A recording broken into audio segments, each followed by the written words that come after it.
احمدہ و اصلی علی رسولہ الکریم اما بعد۔ آج ہم سورہ حجرات کا تعارف پیش کرتے ہیں۔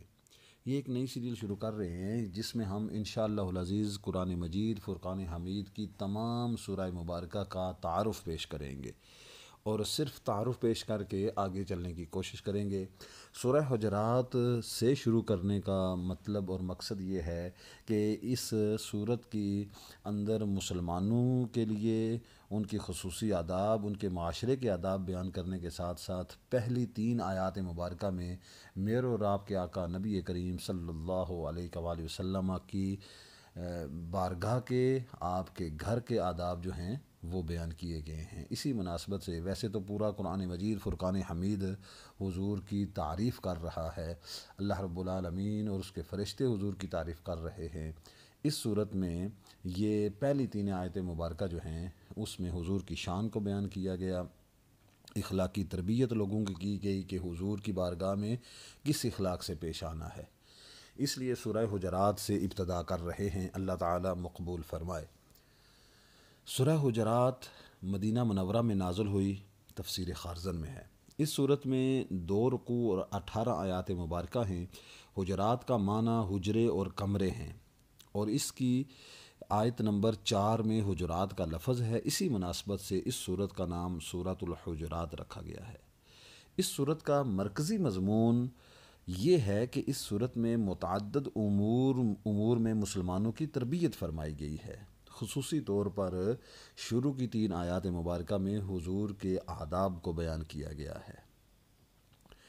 اس صورت کی ابتدا میں حضور نبی کریم صلی اللہ علیہ وسلم کی بارگاہ کے خصوصی آداب بیان کیے گئے ہیں، اور جو لوگ سید المرسلین صلی اللہ علیہ وسلم کی بارگاہ میں اپنی آوازیں نیچی رکھتے ہیں انہیں بخشش اور بڑے ثواب کی بشارت دی گئی ہے۔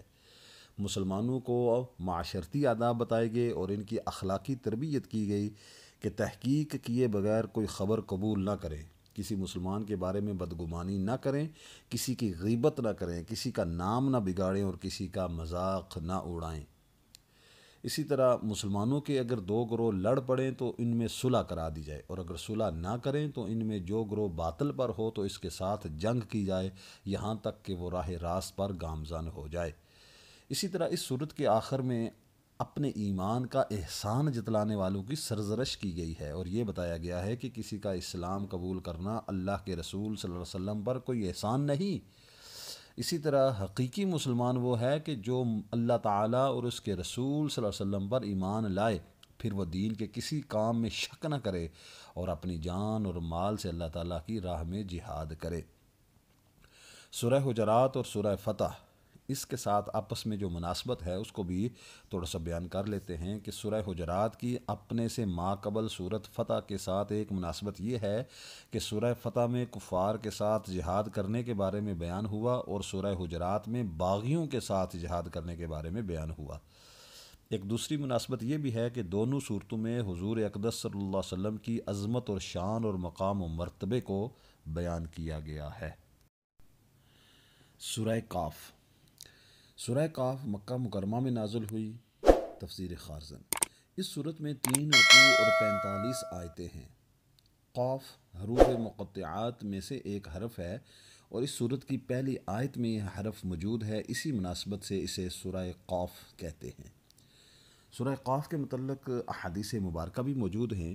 حضرت عمر بن خطاب رضی اللہ تعالیٰ عنہ نے حضرت ابو واقد لیثی رضی اللہ تعالیٰ عنہ سے پوچھا کہ نبی کریم صلی اللہ علیہ وآلہ وسلم عیدین کی نماز میں کیا پڑھا کرتے تھے؟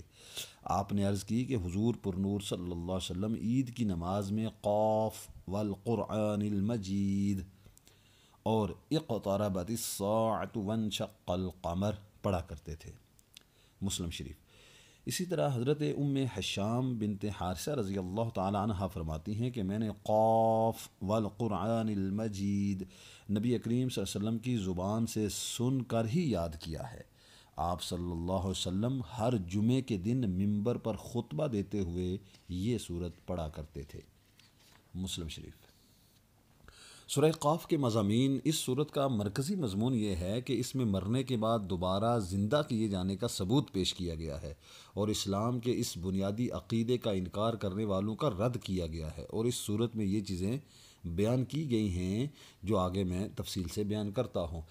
اس میں نمبر 1 یہ ہے کہ اس صورت کی ابتدا میں آسمانوں کے ستونوں کے بغیر تخلیق، ان میں ستاروں کو سجائے جانے، آسمان میں شگاف نہ ہونے، زمین کو پانی پر پھیلانے، اس میں بڑے بڑے پہاڑوں کو نصب کرنے، خوبصورت پودے اگانے، آسمان کی طرف سے بارش کا پانی نازل کر کے زمین میں درخت اور اناج اگانے اور ان کے فوائد بیان کر کے مردوں کو زندہ کرنے پر اللہ تعالیٰ کے قادر ہونے کے دلائل بیان کیے گئے ہیں۔ اسی طرح سابقہ امتوں جیسا کہ حضرت نوح علیہ السلام کی قوم، اصحاب رس، سمود، عاد، فرعون، حضرت لوط علیہ السلام کی قوم، اصحاب ایقا، حضرت شعیب علیہ السلام کی قوم اور قوم تبع کے بارے میں بتایا گیا ہے کہ جب انہوں نے اللہ کے رسولوں کو جھٹلایا تو ان پر اللہ تعالیٰ کا عذاب نازل ہوا، لہٰذا کفار مکہ کو بھی ڈر جانا چاہیے کہ ان جیسے عمل کر کے کہیں یہ بھی اللہ رب العالمین کے عذاب میں مبتلا نہ ہو جائیں۔ اسی طرح ان آیات مبارکہ کے اندر، اس صورت کے اندر یہ بھی بتایا گیا کہ ہر انسان کے دائیں بائیں ایک ایک فرشتہ بیٹھا ہے جو کہ انسان کا ہر قول اور عمل لکھ رہا ہے۔ اسی طرح اس صورت مبارکہ کے اندر ہمیں ملتا ہے کہ موت کی سختیاں کتنی سخت ہیں، حشر اور حساب کی ہولناکیاں بیان کی گئی ہیں۔ اسی طرح متقی لوگوں کا وصف اور ان کی جزا بیان کی گئی، اور یہ بتایا گیا کہ سابقہ امتوں کی ہلاکت سے عبرت اور نصیحت وہ حاصل کرتا ہے جو حق قبول کرنے والا دل رکھتا ہو یا کان لگا کر اور دل سے حاضر ہو کر قرآن کی نصیحتیں سنتا ہو۔ سورۃ الطور۔ سورہ طور کا تعارف کرتے ہوئے ہم یہ بتانا چاہتے ہیں کہ سورہ طور مکہ مکرمہ میں نازل ہوئی، تفسیر خارزن میں ہے۔ اس میں 2 رکوع اور 49 آیت مبارکہ ہیں۔ طور ایک پہاڑ کا نام ہے اور اس سورت کی ابتدا میں اللہ رب العالمین نے اس پہاڑ کی قسم کھائی، اسی مناسبت سے اس کا نام سورہ طور رکھا گیا۔ بہت سی حدیث مبارکہ بھی موجود ہیں سورہ طور کے متعلق۔ حضرت ام المومنین حضرت ام سلمہ رضی اللہ تعالیٰ عنہ فرماتی ہیں کہ میں نے حضور اقدس صلی اللہ علیہ وسلم سے اپنی بیماری کی شکایت کی تو آپ صلی اللہ علیہ وسلم نے ارشاد فرمایا، تم سوار ہو کر لوگوں کے پیچھے سے طواف کر لو۔ چنانچہ میں نے طواف کیا اور حضور پر نور صلی اللہ علیہ وآلہ وسلم بیت اللہ کی طرف منہ کر کے نماز پڑھ رہے تھے اور آپ صلی اللہ علیہ وسلم نے نماز میں سورہ طور کی تلاوت فرمائی، بخاری شریف۔ حضرت جبیر بن مطعم رضی اللہ تعالیٰ عنہ فرماتے ہیں کہ میں نے مغرب کی نماز میں نبی کریم صلی اللہ علیہ وسلم کو سورہ طور کی تلاوت کرتے ہوئے سنا۔ جب آپ صلی اللہ علیہ وسلم ان آیات مبارکہ پر پہنچے، ام خلقوا من غیر شیء ام هم الخالقون، کیا وہ کسی شے کے بغیر ہی پیدا کر دیے گئے ہیں یا وہ خود ہی اپنے خالق ہیں؟ ام خلق السماوات والارض بل لا یوقنون ام عندهم الخزائن ام عندهم خزائن ربک ام هم المسیطرون، یا آسمان اور زمین انہوں نے پیدا کیے ہیں بلکہ وہ یقین نہیں کرتے، یا ان کے پاس تمہارے رب کے خزانے ہیں یا وہ بڑے حاکم ہیں۔ تو فرماتے ہیں کہ انہیں سن کر مجھے لگا کہ میرا دل سینے سے نکل کر اڑ جائے گا، بخاری شریف۔ سورہ طور کے مضامین۔ اس صورت کے مختلف مضامین ہیں۔ اس میں نبی کریم صلی اللہ علیہ وسلم پر اعتراضات، کفار کے جو اعتراضات ہیں ان کے پرجلال انداز میں جواب دیے گئے ہیں۔ اس صورت کی ابتدا میں اللہ رب العالمین نے 5 چیزوں کی قسم ذکر کر کے ارشاد فرمایا کہ کفار کو جس عذاب کی وعید سنائی گئی ہے وہ قیامت کے دن ان پر ضرور واقع ہوگا۔ اسی طرح آخرت کی ہولناکیوں اور شدتوں کا ذکر کیا گیا اور قیامت کے دن کفار کے برے انجام اور پرہیزگاروں کو ملنے والی نعمتوں اور ان کی طرف سے اللہ رب العالمین کے احسانات کو یاد کرنے کا بیان فرمایا گیا ہے۔ اسی طرح فرمایا گیا کہ اللہ تعالیٰ نے اپنے حبیب صلی اللہ علیہ وسلم کو رسالت کی تبلیغ جاری رکھنے اور کفار کو اللہ کے عذاب سے ڈراتے رہنے کا حکم دیا، اور جس طرح اللہ تعالیٰ نے اپنی معبودیت اور وحدانیت پر قطعی دلیلیں قائم فرمائی، اسی طرح اپنے حبیب صلی اللہ علیہ وسلم کی رسالت اور صداقت کو قطعی دلیلوں سے ثابت فرمایا ہے۔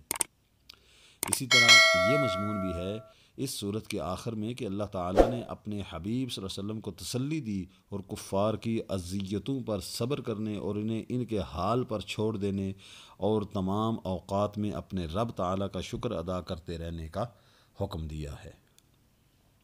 سورہ طور کی اپنے سے ماقبل صورت سورہ ذاریات کے ساتھ ایک مناسبت یہ ہے کہ دونوں صورتوں کی ابتدا میں قیامت کے دن متقی مسلمانوں کا حال بیان کیا گیا ہے اور دونوں صورتوں کے آخر میں کفار کا حال بیان کیا گیا ہے۔ دوسری مناسبت یہ بھی ہے کہ دونوں صورتوں میں تاجدار رسالت صلی اللہ علیہ وسلم کو کفار سے اعراض کرنے اور مسلمانوں کو نصیحت کرنے کا حکم دیا گیا ہے۔ اللہ رب العالمین جل جلالہ و منوالہ کی بارگاہ میں دعا ہے اللہ تعالیٰ جس طرح سورہ حجرات کے اندر حضور کے بارگاہ کے آداب کو بیان کیا، اسی طرح آج بھی حضور کی بارگاہ کا ادب کرنے کی ہمیں توفیق عطا فرمائے۔ ہم سب کو جو سن رہے ہیں ان کو حضور کی بارگاہ میں باادب حاضری نصیب فرمائے۔ اسی طرح جو معاشرتی بیان مسلمانوں کے لیے دیے گئے ہیں، آداب معاشرت بیان کیے گئے ہیں، ان پر بھی عمل کرنے کی ہمیں توفیق عطا فرمائے۔ اسی طرح سورہ کاف کے متعلق جو اللہ رب العالمین نے ہمیں ارشاد فرمائے کہ پرانی جو پہلی امتیں قومیں ہیں ان کو اللہ رب العالمین نے کس طرح نیست و نابود کیا، اللہ تعالی ہمیں ان کاموں سے بچ کر اللہ کے عذاب سے بچنے کی توفیق عطا فرمائے۔ اسی طرح سورہ طور کے اندر جو اللہ رب العالمین نے کفار کے لیے آخرت میں ہولناکیاں اور شدتوں کا ذکر کیا ہے، کفار کے برے انجام کا ذکر کیا ہے، اللہ تعالیٰ اس سے ہمیں بچائے اور پرہیزگاروں کو ملنے والے جو انعامات ہیں اللہ رب العالمین وہ ہمیں عنایت فرمائے۔ اللہ رب العالمین کی بارگاہ میں دعا ہے اللہ تعالیٰ ہمیں دین کی صحیح سمجھ اور اس پر عمل کی توفیق عطا فرمائے۔ وآخر دعوانا الحمدللہ رب